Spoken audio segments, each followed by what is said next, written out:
Good rising, brethren. This is Big Judah coming to you guys from California. Before I begin, give all praise, Most High Yahweh. Acknowledgement to Earthly Mother. Who is wisdom? Who is the Holy Spirit? Acknowledgement to Yahushai.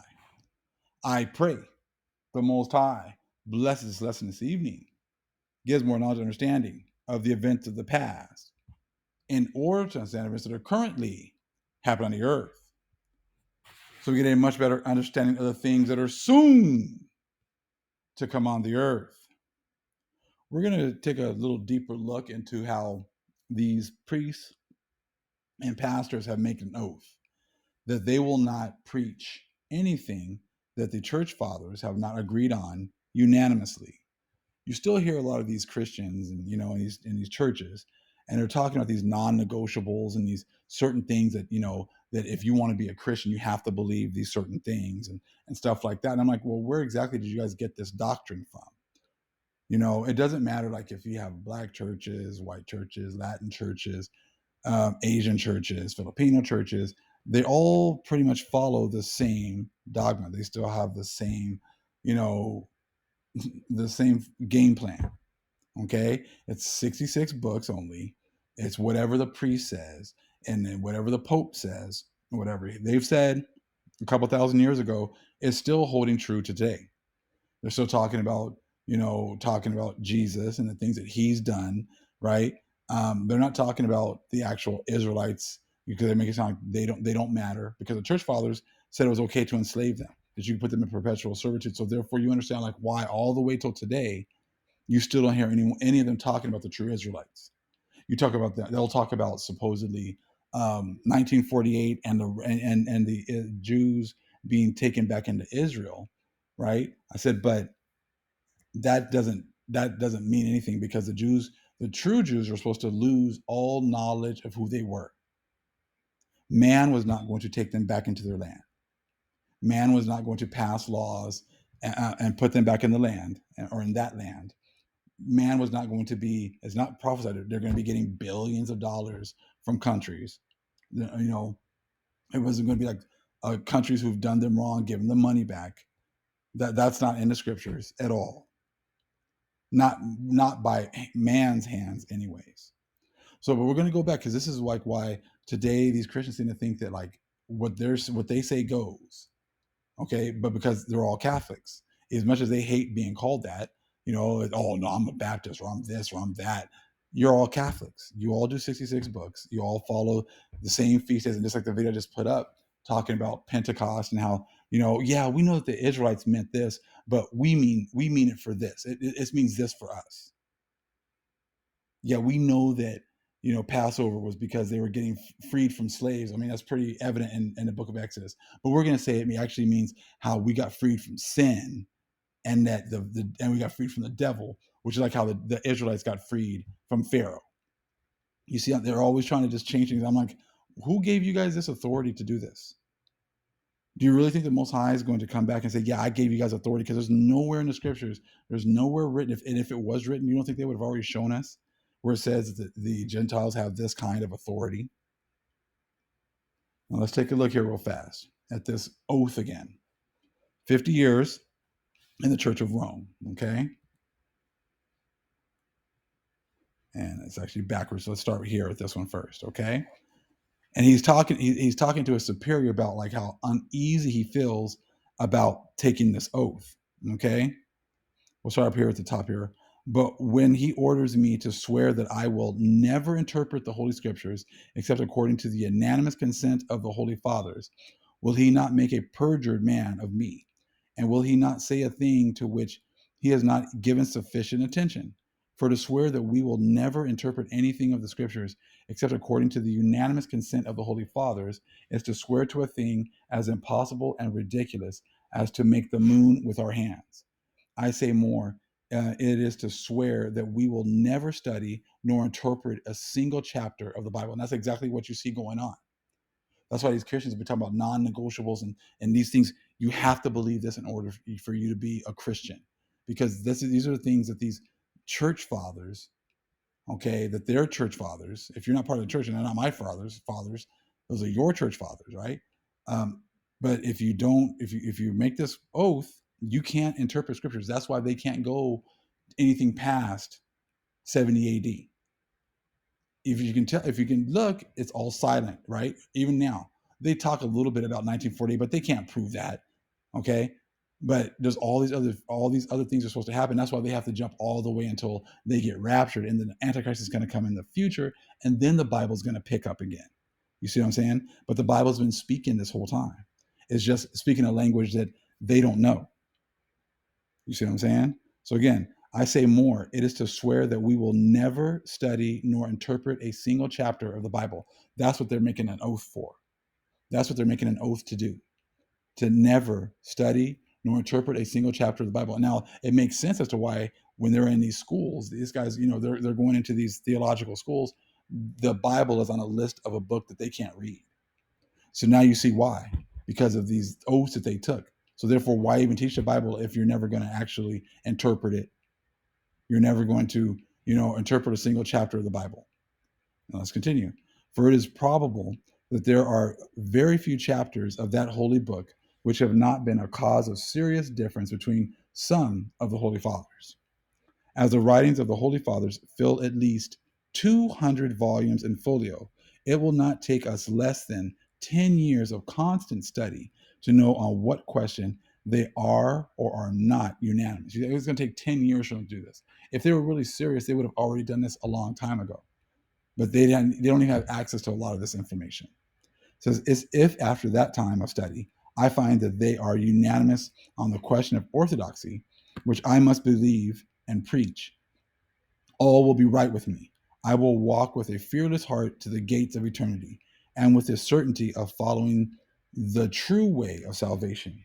But if among 50 holy fathers there are 49 on one side and one only on the opposite side, in what awful state of distress will I be plunged? Will I not be then as a ship in a stormy night after she has lost her compass, her mast, and her helm? If I were allowed to follow the majority, there would always be a plank of safety to rescue me from the impending wreck. But the Pope has inexorably tied us to the unanimity. If my faith is not the faith of unanimity, I am forever damned. I am out of the church. You see that right there? If you're not down with the unanimous things that the Pope wants, all right, then you're going to be forever damned. You're going to be out of the church. That's what they believe. They're going to kick you out of the Catholic Church. What a frightful alternative is just before us. We must either perjure ourselves by swearing to follow a unanimity which is a fable in order to remain Roman Catholics, or we must plunge into the abyss of impiety and atheism by refusing to swear that we will adhere to a unanimity which never existed. You see that? They already know that this unanimity has never existed. So therefore, to even say something like that would just mean that you're not going to teach the Bible, which is exactly what they don't do. They don't teach the Bible. You see what I'm saying? They teach Paul. They teach man. That's what you're going to see right here next. It says, it was visible at the end of that long and stormy conference that the fears and anxieties of Valerian, okay, and mine were partaken of by every one of the students in theology. The boldness of our expressions brought upon us a real storm, but our superior did not dare to face or answer a single one of our arguments. Their superior didn't even try to even go into it with them because he already knows that he can't. Just like today, we're bringing out all this information, bringing out the information about their churches, and what do? They keep silent because they cannot stand up to scrutiny. All they're going to say is, well, if you want to be part of our church, you need to, be down with everything that we say. And that's and that's what they did back then. And that's what they still do today, as if somehow they have some type of, authority and some superiority of understanding, which is totally not true. Okay. But our superior did not dare to face or answer a single one of our arguments. He was evidently embarrassed, and nothing could surpass his joy when the bell told him that the hour of the conference was over. So class was over. He promised to answer us the next day, but the next day he did nothing but throw dust into our eyes. Now check this out. This is what they still do even to today. Okay, when you have all these questions, either they kick you out or they do this. I'm sure you can already guess what's going to happen. Okay, it says, but throw dust into our eyes and abuse us to his heart's content. He began by forbidding me to read any more of the controversial books I had bought a few months before. There you go. First thing, don't read this, don't read that. I can't answer any of your questions, so just don't read anything. There you go. See, it's man that tells you what you can and cannot read. It is not the Most High. It is man. It is the Pope. Okay. So he began by forbidding me to read any more of the controversial books I had bought a few months before, among which was the celebrated Dairy discussion between 7 priests and 7 Protestants. I have to give back the well-known discussion between Pope and Maguire and between Greg and the same Maguire. Okay, I had also to give up the numbers of the Avenir and other books of Lamenius, which I had got the liberty as a privilege to read. It was decided that my intelligence was not clear enough and that my faith was not sufficiently strong to read those books. I had nothing to do but to bow my head under the yoke and obey, without a word of murmur. The darkest night was made around our understanding, and we had to believe that the awful darkness was a shining light of God. Listen now, right there. We had to believe that the awful darkness was a shining light of God, the darkness that the church was putting them under by not allowing them to read or study or to interpret things on their own. Okay, we rejected the bright truth which had so nearly conquered our minds in order to accept the most ridiculous sophisms as gospel truths. We did the most degrading action a man can do. Check this out. We silenced the voice of our conscience and we consented to follow our superior's views as a brute follows the orders of his master. We consented to be in the hands of our superiors like a stick in the hands of the traveler. During the months which elapsed between that hard-fought, though lost battle and the solemn hour of our priestly ordination, I did all I could to subdue and annihilate my thoughts on that subject. My hope was that I had entirely succeeded. But to my dismay, that reason suddenly awoke as from a long sleep. When I had perjured myself, as every priest has to do, a chill of horror and shame ran through all my frame.